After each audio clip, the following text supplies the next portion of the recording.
Mm. Mm. Mm. Ano? Dito kan lalakan. Mm. Mm.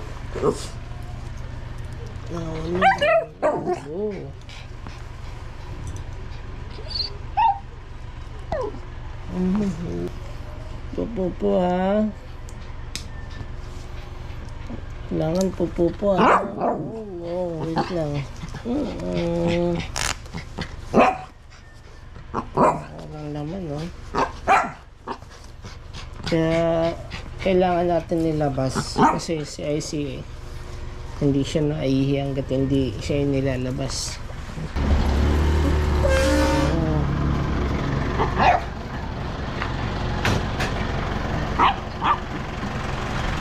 Ikaw.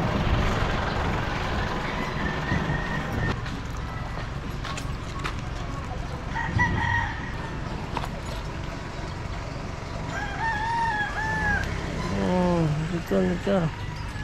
Ayan.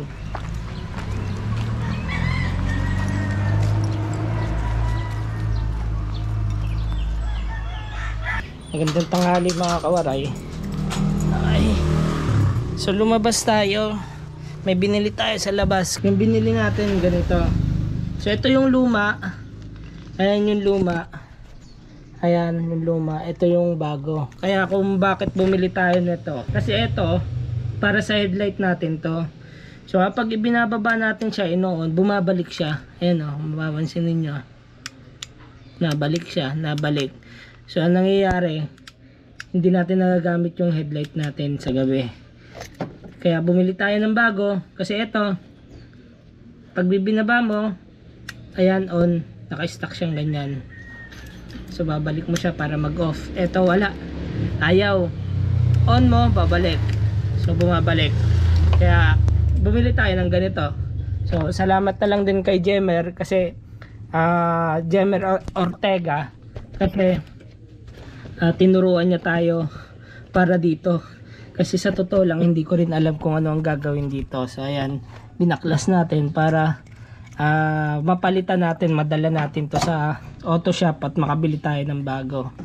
Kabado 20. Ayan. Ayusin lang natin to at natin ng konti. Bali ito ay ano nga ba, sa gilid. Ito sa gilid pasmado.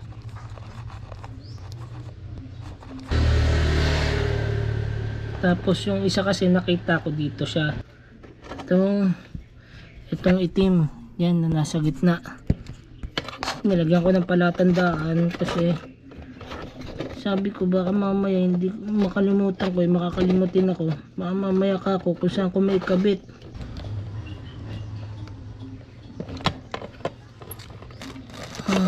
And then ito naman, itong blue naman yan kasi ang nangyari, ito yung itim tapos yung nasa gitna, tapos itong naman to, itong blue naman na to dito to sa dulo. So tatry natin iyon mamaya, pero kakabitan na natin to ng electrical tape kasi mahirap na mamaya magdikit-dikit.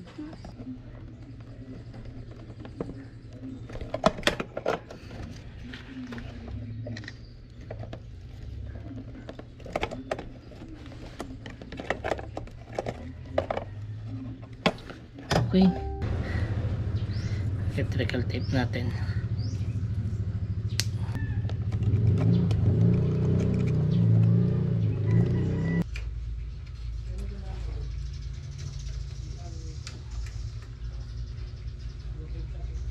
Try natin.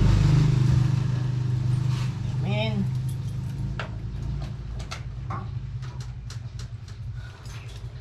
Try natin mga karay.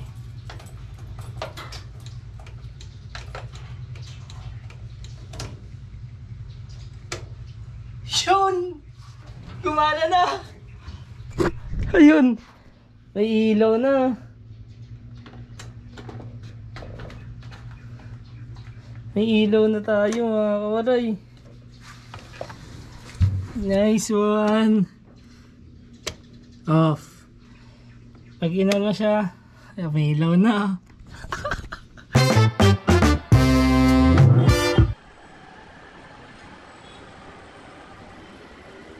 Sabay na ako na. Pinasok mo na tubig. Nandyan na.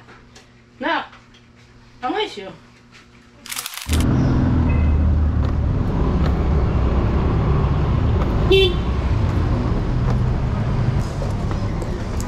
Truck 07. Yan. 1%. Aray ko, aray. K058.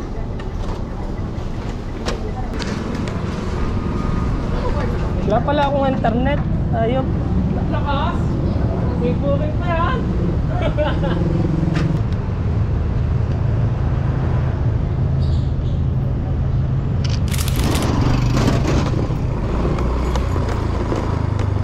Puno ng sampalok.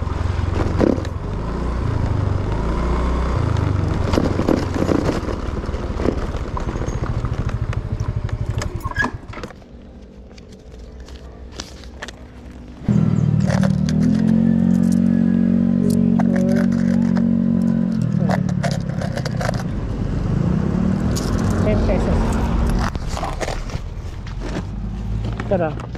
Salamat po. Ayan. Ano masasabi mo sa vlog ko?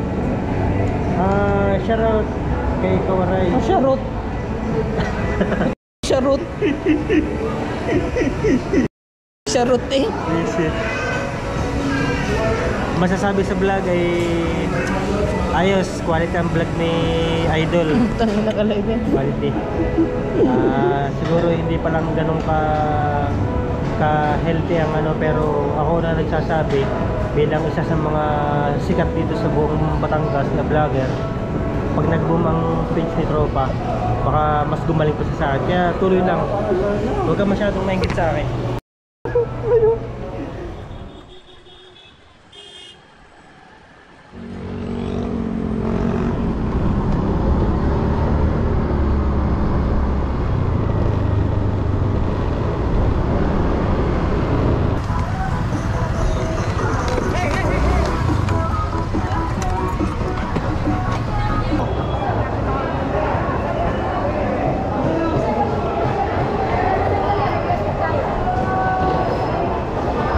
Nanay, magkano sa bangos?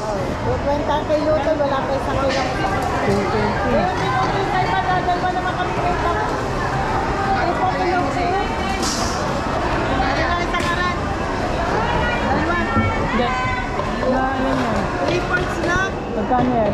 Di ba 65? Ito nga bossing. Tingnan mo nga rin. Anim. Yung tama lang bossing. Kung anong wall. Kung ano lang yung sasapat. Oh, ang dalawang yan. Hello. Hello sa inyo. Dito, dito. Ay, dito. Hello, ang aking babaeng nire-regla. Magap yun. Hello. Wala ko dyan. Wala sa mood ang aking ayos eh. Nagluluto natin si Mrs. ng ulam at nagre-request ng may sabaw. So ilang araw na rin tayong hindi nakakapag-ulam ng may sabaw, ano. Palagi tayong prito. Ngayon, nagluluto tayo ng isda. Meron tayo nakita doon na magagandang klase ng isda. Nga lang mga oray, medyo talaga may kamahalan dito ang isda, no. 400. Imaginein mo yung sagisyon. Yung sagisyon na kung tawagin sa amin, yun yung kulay pink na inihimas-himas ko kanina. Ang presyo niya is nasa 400. Meron din ako nakitang langog doon. Ang presyo niya naman 500. So ang gaganda kasing klaseng isda. Kaya ganun rin siya kamahal.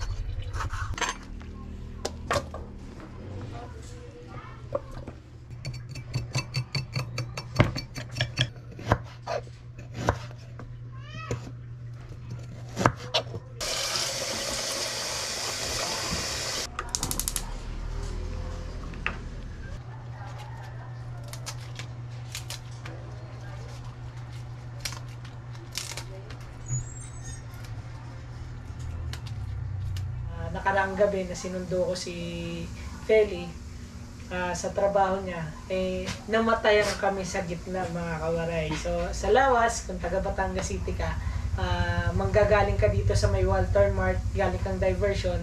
So papunta kami ng lawas. So pagdating namin ng stoplight, liliko kami dyan. So nagminor ako. Magbabawas sana ako. Siyempre, medyo mahina na yung hatak kasi nasa kwarta kami. So babawas sana ako. Ipupunta ko sana sa segunda para makahatak ng maayos. So problema lang, pagkatapak ko ng clutch, hindi ko makapa. Yung kambyo ako, so namatayan kami sa gitna. And grabe yung kaba ng misis ko, syempre. First time ko rin lang na isinaka yung misis ko dun sa Lunar.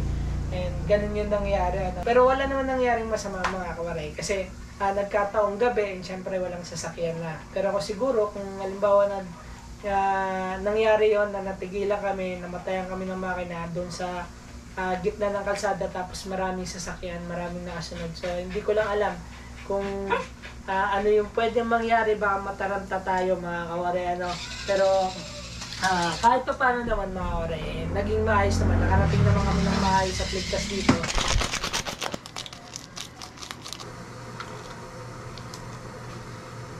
Then tayo na natin tong gulay. Yung kalabaw, nahulog na.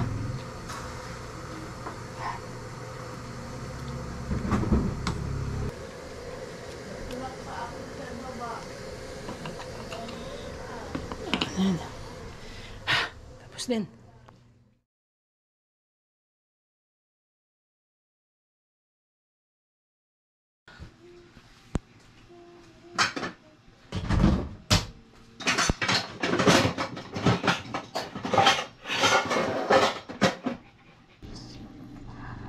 Basta.